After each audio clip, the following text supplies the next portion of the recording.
আসসালামু আলাইকুম। মোহাম্মদ ইফতেখার স্বাগত জানাচ্ছি এনটিভির দুপুরের খবরে। গ্রাউন্ড সিমেন্ট শিরোনাম দেখছিলেন, এবার চলে যাব পুরো খবরে। খেলোয়াড় জীবনে কোনো রাজনৈতিক দল বা গোষ্ঠীর সদস্য না হবার আহ্বান জানিয়ে প্রধানমন্ত্রী তারেক রহমান বলেছেন, দেশপ্রেম, ঐকান্তিক ইচ্ছা ও টিম স্পিরিট থাকলে সাফল্যের অগ্রযাত্রায় কেউ বাধা হয়ে দাঁড়াতে পারবে না। জাতীয় ক্রীড়াবিদদের বেতন কাঠামোর আওতায় ক্রীড়া ভাতা ও ক্রীড়া কার্ড প্রদান কার্যক্রমের উদ্বোধন করে তিনি জানান, ৩০ এপ্রিল সিলেট থেকে শুরু হবে ক্রীড়া প্রতিভা অন্বেষণ নতুন কুড়ি স্পোর্টস। হাসান মাহমুদের রিপোর্ট। বাধার সব দেয়াল ডিঙিয়ে চেষ্টার পুরোটা ঢেলে দেশের জন্য বিশ্ব অঙ্গন থেকে গৌরবের বিজয় ছিনিয়ে আনা খেলোয়াড়রা ছিল বরাবরই বঞ্চনার বেড়াজালে। সরকার গঠনের ১.৫ মাসের মাথায় খেলোয়াড়দের জন্য দেয়া নির্বাচনী প্রতিশ্রুতি বাস্তবায়ন করে ক্রীড়াবিদদের বেতন কাঠামোর আওতায় ক্রীড়া ভাতা প্রদান কার্যক্রমের উদ্বোধন করলেন প্রধানমন্ত্রী।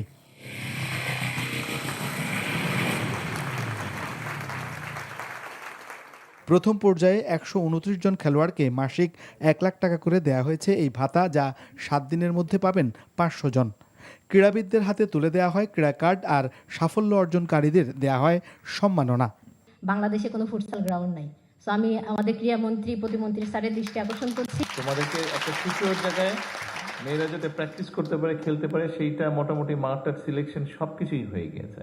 আজ আমরা শুধু আমাদের ক্রীড়াবিদদের সম্মাননা দিচ্ছি না, এটি বর্তমান সরকারের ক্রীড়া সংক্রান্ত নির্বাচনী ইশতেহারের প্রতিশ্রুতিগুলোকে বাস্তবায়নের গুরুত্বপূর্ণ অর্জন। খেলোয়াড়দের শুভেচ্ছা জানিয়ে প্রধানমন্ত্রী বলেন, খেলাকে পেশা হিসেবে নেয়ার জন্য স্বল্প, মধ্য ও দীর্ঘমেয়াদী পরিকল্পনা নিচ্ছে সরকার। ঐকান্তিক ইচ্ছা আর টিম স্পিরিট থাকলে আপনাদের সাফল্যজনক অগ্রযাত্রায় কেউ বাধা হয়ে দাঁড়াতে পারবে না বলে আমি দৃঢ়ভাবে বিশ্বাস করি। পেশাদার খেলোয়াড়ি জীবনে আপনারা কোনো রাজনৈতিক দল বা গোষ্ঠীর প্রতিনিধি নন বা হবেন না দয়া করে, বরং ক্রীড়া নৈপুণ্য দিয়ে দেশের প্রতিনিধি হয়ে উঠবেন আপনারা। প্রধানমন্ত্রী বলেন, এটি শুধু কোনো সংবর্ধনা নয়, তার সরকারের দেয়া প্রতিশ্রুতির বাস্তবায়ন। তারেক রহমান বলেন, ইতোমধ্যে বেশ কিছু প্রতিশ্রুতি বাস্তবায়ন শুরু করেছে তার সরকার। নারীদের ক্ষমতায়নের জন্য আমরা এর মধ্যে ফ্যামিলি কার্ডের কাজ শুরু করে দিয়েছি। হতে পারে এই মুহূর্তে স্কেলটি ছোট, কিন্তু ধীরে ধীরে আমরা এটিকে ইনশাল্লাহ লক্ষ্যে নিয়ে যাব। ঠিক একইভাবে কৃষকদের জন্য আমরা একটি কৃষক কার্ড ইন্ট্রোডিউস করার কথা বলেছি, যেটি ইনশাল্লাহ 14 এপ্রিলে টাঙ্গাইল থেকে এটির পাইলট প্রজেক্টের কাজ আমরা শুরু করতে যাচ্ছি। ক্রীড়াক্ষেত্রে সরকারের পাশাপাশি বেসরকারি পৃষ্ঠপোষকদেরও এগিয়ে আসার আহ্বান জানান প্রধানমন্ত্রী। Hasan Mahmud, NTV news, Dhaka. জ্বালানি তেলের দাম বাড়েনি, নেই সরবরাহের ঘাটতি, তবুও রাজধানীর পাম্পগুলোতে ভিড়। গুজবের উপর ভর করে তেলের ট্যাঙ্ক পূর্ণ করার বিপজ্জনক উন্মাদনায় সামিল এক শ্রেণীর গ্রাহক। এই কৃত্রিম সংকটের ফ্রন্টলাইনে থাকা পাম্প কর্মচারীদের জীবন এখন চরম ঝুঁকিতে। পাম্প কর্তৃপক্ষরা বলছেন, লাগাতার মানসিক চাপে কর্মীরা অসুস্থ হয়ে পড়ছেন। বিস্তারিত নাহিদ প্রিন্সের রিপোর্টে। রাজধানীর প্রতিটি ফিলিং স্টেশন এখন এক দীর্ঘ প্রতীক্ষার নাম জ্বালানি, কিন্তু যতটা না সংকট, তার চেয়েও বেশি যেন আতঙ্ক। তেলের বিপণন কোম্পানিগুলো বলছে সরবরাহ স্বাভাবিক, নীতি নির্ধারকরা বলছেন দাম বাড়ছে না। তবুও পাম্পে হামলে পড়া এই ভিড়ই আসলে কৃত্রিম সংকটের মূল কারিগর। গুজবের ওপর ভর করে তেলের ট্যাঙ্ক পূর্ণ করার এই আত্মঘাতী হিড়িক এখন রাজপথে অস্থিরতার সৃষ্টি করছে। আমরা 10 লিটার বলি, ওনারা বাড়াই দেন, এক কথারে 5 বার 6 বার বলা। তারপরে আমরা যথাসাধ্য চেষ্টা করি কাস্টমারদের বুঝিয়ে শুনিয়ে দেওয়ার জন্য। কাজ করতে করতে অসুস্থ হয়ে গেলাম, অলরেডি 2-3 জন অসুস্থ হয়ে গেছে, এখন আমরাও অসুস্থ হয়ে যেতেছি। এইভাবে চললে তো চালা যাবে না। পাম্পের এই দীর্ঘ সারির একদম শেষ প্রান্তে যারা নিরবচ্ছিন্নভাবে সেবা দিচ্ছেন, সেই ফ্রন্টলাইন কর্মীদের জীবন এখন ঝুঁকিতে। সকাল থেকে রাত অবধি টানা ডিউটির চাপে নজেল হাতে দাঁড়িয়ে থাকা, নেই বিশ্রামের ফুসরত, নেই ঠিক মতো খাবার সময়ে। এর ওপর বোনাস হিসেবে যোগ হয়েছে গ্রাহকদের অন্তহীন গালিগালাজ আর শারীরিক লাঞ্ছনা। চাপ তো প্রচুর চাপ, বিশেষ করে বন্ধ করার সময় আরও চাপটা বেশি থাকে, কারণ তো একদম তো মানে ফাঁকা তো হইতেছে না, এটা তো দেখাইতেই আছে। শুধু প্রভাবশালী রাজনৈতিক, প্রশাসনিক সব দিক দিয়ে তো হ্যাডাম সবাই দেখাইতেছে। আমরা কই যাবো বলেন, আমাদের তো একটা সীমাবদ্ধতার জায়গা আছে। সংকট দীর্ঘস্থায়ী হওয়ায় রাজপথে বেড়েছে অসহিষ্ণুতা। সাধারণ গ্রাহক থেকে শুরু করে প্রভাবশালী মহল, সবার লক্ষ্য একটাই, যেভাবেই হোক তেলের ট্যাঙ্ক পূর্ণ করা। আমরা শঙ্কিত, অবশ্যই শঙ্কিত, কারণ প্রতিদিন বাইকের, বিশেষ করে বাইক এবং গাড়িগুলোর যে দীর্ঘ লাইন তৈরি হচ্ছে, তাদের নিজেদের মধ্যে ঘন্টার পর ঘন্টা দাঁড়িয়ে থেকে নিজেদের মধ্যে বাকবেতনটা তৈরি হয়। আমাদের এখানেও টুকটাক যে হয় না তা না, যেগুলো হয় আমরা নিজেরা, আমাদের স্টাফরা আছে, ওরা যে ম্যানেজ করার চেষ্টা করে। যদি ওরা না পারে তখন আমরা যে ওদেরকে বুঝিয়ে সুঝিয়ে যতটুকু পারি কন্ট্রোল করার চেষ্টা করি। জ্বালানি সংকট হয়তো একদিন কাটবে, পাম্পের এই দীর্ঘ সারিও হয়তো ঠাঁই নেবে স্মৃতির পাতায়। তবে কর্মচারীরা বলছেন, যে হাটটি আজ গ্রাহকদের সেবা দিচ্ছে, অকারণ ক্ষোভের অনলে সেই হাটটি যেন অকালে নিথর হয়ে না যায়। Nahid Prince, NTV news, Dhaka.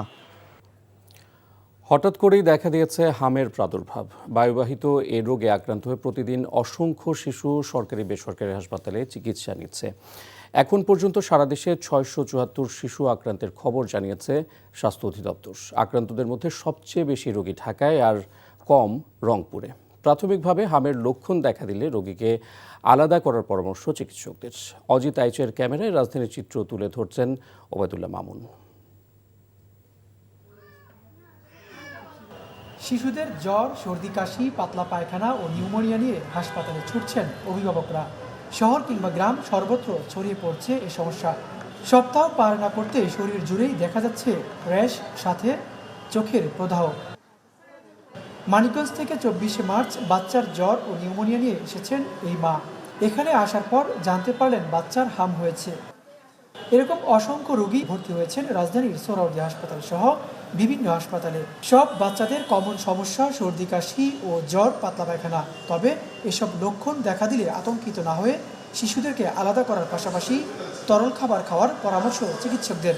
আমি এখানে আসছি 25 তারিখে। আমার বাচ্চার অনেক জ্বর ছিল, হাম উঠছিল, তারপরে এখানে এসে আমি ভর্তি ছিলাম। তা ট্রিটমেন্ট আপনার মোটামুটি খারাপ না, ভালোই আছে।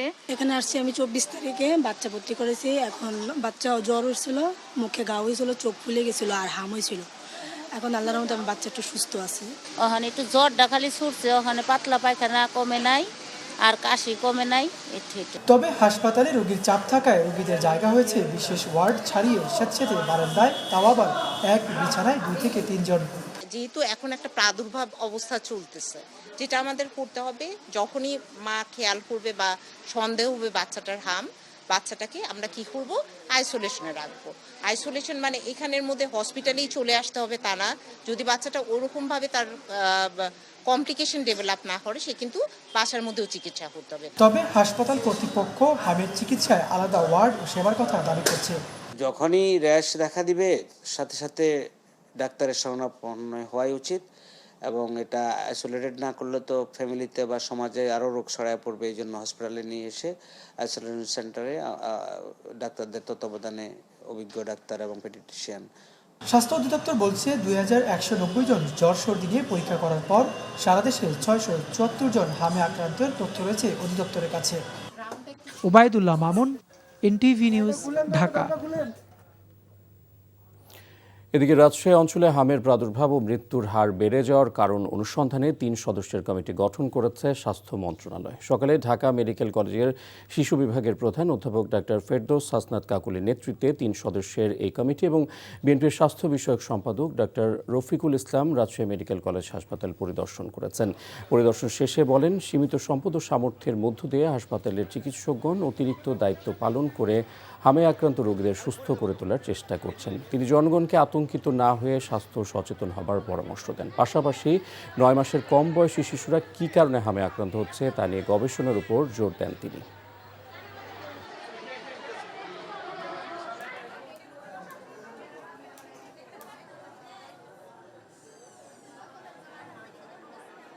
এটা নিয়ে আতঙ্কিত হওয়ার কিছু নেই। আপনারা অবশ্যই সাবধানতা অবলম্বন করতে হবে। স্বল্প পরিসরে যে বেড সীমিত সংখ্যা থাকে, সেখান থেকে যেন আরেকজনও না হয়, কারণ একজন থেকে প্রায় এটি 10 থেকে 15 জনের ছড়িয়ে পড়ে। এবং অতীব দ্রুত এটি গবেষণা করে কেন এটি 9 মাসের আগেই প্রাদুর্ভাব হচ্ছে সেই ব্যাপারে আমাদের যারা গবেষক আছেন তারা সেই ব্যাপারে সুনির্দিষ্ট নজর দিবেন। ত্রয়োদশ জাতীয় সংসদের চতুর্থ দিনের অধিবেশন শুরু হচ্ছে আজ বিকেল 3:30টায়। সংসদ ভবনের সাউন্ড সিস্টেম, এমপিদের আবাসন সহ এদিন বেশ কিছু গুরুত্বপূর্ণ বিষয়ে আলোচনা হবে বলে জানিয়েছেন জাতীয় সংসদের চিফ হুইপ নুরুল ইসলাম মনি। নতুন সাউন্ড সিস্টেম বসানো হবে, তার জন্য সময় সাপেক্ষ, কিন্তু তার মধ্যে এই সাউন্ড সিস্টেম দিয়ে যাতে কাজ করা সহজ হয়, সম্ভব হয়, তার জন্য চেষ্টা করছি।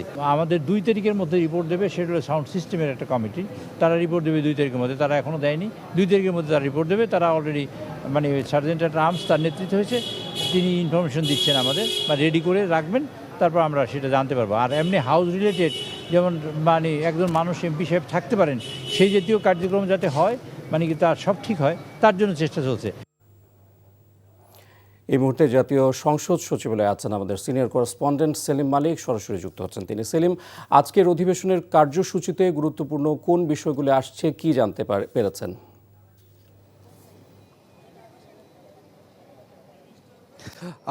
শুভ, অধিবেশন শুরু হবে 3:30টায়, তবে তার আগে কিন্তু 12টায় একটি বৈঠক অনুষ্ঠিত হয়েছে, সংসদ কমিটির বৈঠক।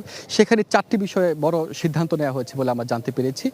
প্রথম যে বিষয়টি হলো সেটি হলো আগামী 10 তারিখের মধ্যে কিন্তু সকল সংসদ সদস্যদের জন্য আবাসনের বরাদ্দ দেওয়া হবে, এবং এই মুহূর্তে আসলে আবাসনগুলোতে সংস্কারের কাজ চলছে, এবং চিফ হুইপ যেটি করেছেন যে 10 তারিখের মধ্যে সকল সংসদ সদস্য তাদের বরাদ্দকৃত আবাসনে উঠতে পারবেন। এছাড়া সংসদে কিন্তু প্রথম দিন যে বিষয়টি ঘটনা ঘটেছে, যে সাউন্ড সিস্টেম এক বড় ধরনের সংকট ছিল, এবং শেষ পর্যন্ত আমরা দেখতে পেয়েছি যে স্পিকারকে কিন্তু হ্যান্ড মাইক ব্যবহার করে আসলে আলোচনা চালিয়ে যেতে হয়েছে।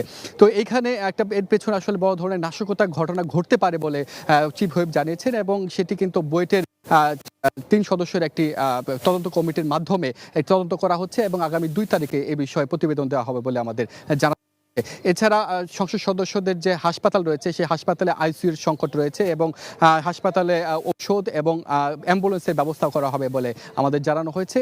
এছাড়া বড় সংকট হলো এই সংসদ ভবনে কিন্তু পানি সংকট রয়েছে, এবং পানিতে ময়লা পাওয়া গেছে বলে আমাদের জানিয়েছেন চিফ হুইপ, এবং সেই ময়লার কারণে আসলে অনেকে অসুস্থ হয়ে যাওয়ার উপক্রম হয়েছে, এবং পানির যেন সংকট, এবং এখানে যেন ময়লা পানি না ঢুকতে পারে সে বিষয়ে সমস্যার সমাধান করা হবে বলে আমাদের নিশ্চিত করা হয়েছে। 3টায় হলো সবচেয়ে গুরুত্বপূর্ণ কর্মসূচি রয়েছে, এবং 3:30টায় সংসদের প্রথম অধিবেশনের 4র্থ দিনের বৈঠকটি বসবে, এবং প্রথমে শুরু হবে আসলে প্রশ্ন উত্তর পর্বে আমরা যেটি জানতে পেরেছি যে তারকা চিহ্নিত প্রশ্নের উত্তর দেবেন মন্ত্রীরা। এছাড়া সম্পূরক প্রশ্ন কিন্তু এখানে নেওয়া হবে বলে আমরা জানতে পেরেছি, এবং সম্পূরক প্রশ্নে দেশের বিভিন্ন জায়গায় যে ধরনের সংকট রয়েছে সেই বিষয়গুলোতে সংসদ সদস্যরা কিন্তু তাদের সংকটগুলো তুলে ধরবেন। এছাড়া রাষ্ট্রপতি ভাষণের উপর আনিত ধন্যবাদ প্রস্তাবের উপর কিন্তু আলোচনা হবে, এবং সেখানে বিরোধী দল এবং সরকার দলীয় সদস্যরা তাদের বক্তব্য তুলে ধরবেন বলে আমরা জানতে পেরেছি। তো শোভন, এই ছিল আমার কাছে আজকের সংসদ ভবন থেকে কার্যক্রমের খবর। জানছিলাম সংসদ অধিবেশনের খবর। বহুল আলোচিত মেটাভার্স ফরেন এক্সচেঞ্জ MTFE প্রতারণার মাধ্যমে বিদেশে পাচার হওয়া 44 কোটি টাকার অধিক সমমূল্যের ক্রিপ্টোকারেন্সি উদ্ধার করেছে পুলিশের অপরাধ তদন্ত বিভাগ সিআইডি। দুপুরে সিআইডির প্রধান কার্যালয়ে আয়োজিত সংবাদ সম্মেলনে জানানো হয় প্রায় 3.6 মিলিয়ন মার্কিন ডলার বা 44,14,62,303 টাকা সমমূল্যের অর্থ উদ্ধার ও অ্যাসেট রিয়েলিটি লিমিটেডের মাধ্যমে এই অর্থ সোনালী ব্যাংকের সরকারি হিসেবে স্থানান্তর করা হয়। দ্রুত সময়ে প্রতারণার শিকার ভুক্তভোগীদের শনাক্ত করে আদালতে প্রতিবেদন দাখিল এবং আদালতের নির্দেশনা অনুযায়ী তাদের মধ্যে অর্থ ফেরতের ব্যবস্থা গ্রহণ করা হবে। এছাড়া পাচার করা বাকি অর্থ শনাক্ত উদ্ধার করার কার্যক্রম অব্যাহত রয়েছে বলেও জানান সিআইডির DIG Abul Bashar Talukdar. 36,22,997 US dollar, যা চলতি রেট অনুযায়ী 44,14,62,303 টাকা সোনালী ব্যাংক PLC মালিবাগ শাখায় সিআইডি বাংলাদেশ পুলিশের এই অ্যাকাউন্টে গত 25/3/2026 তারিখে তারা প্রেরণ করে।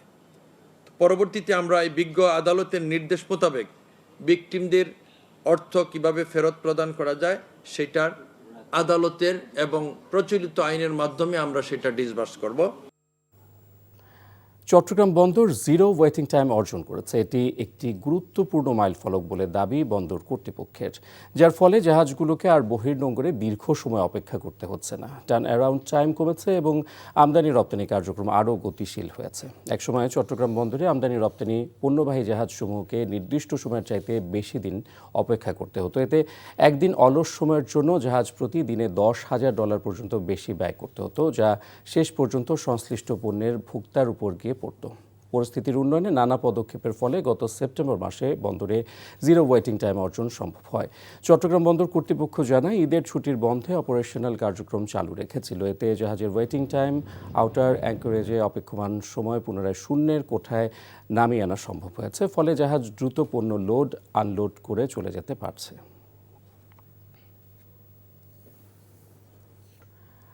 আর্থসামাজিক কারণে নানা প্রতিকূলতা পেরিয়ে এগিয়ে যেতে হয় একজন খেলোয়াড়কে। পুরুষদের জন্য প্রতিকূলতার মাত্রার সীমা পরিসীমা থাকলেও নারী এবং প্রতিবন্ধী খেলোয়াড়দেরকে বাধার পাহাড় ডিঙাতে হয়।